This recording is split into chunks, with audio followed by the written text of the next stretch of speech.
में तूफानी बारिशों ने जहां तबाही मचाई हुई है, वहां सिंध और कराची में भी बारिशों ने कोई कमी नहीं छोड़ी। 30 जुलाई तक सिंध में बारिशों के सबब मुख्तलिफ हादसात में 100 अफराद जान की बाजी हार गए। सिंध के सबसे बड़े शहर कराची में 4 अफराद जान से गए, जबकि शहर में 22 जून तक 30 जुलाई तक 61 अफराद मुख्तलिफ हादसात का शिकार हुए।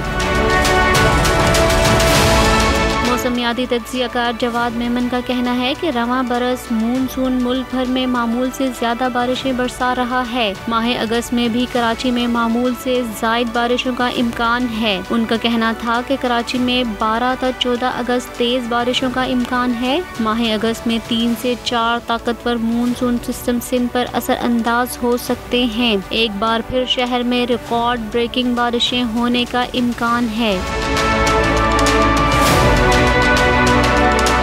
जबकि महकमा मौसमियात के चीफ मेट्रोलॉजिस्ट सरदार सरफराज ने सिंध में मजीद बारिशों की पेशगोई करते हुए कहा कि मानसून का अगला स्पेल पिछले स्पेल की तरह हैवी नहीं होगा। चौथे स्पेल में अर्बन फ्लडिंग का खदशा नहीं है। कराची में 6 से 8 अगस्त तक हल्की और मोतदिल बारिश का इम्कान है। आने वाला बारिश का स्पेल मानसून का चौथा और अगस्त का पहला स्पेल होगा।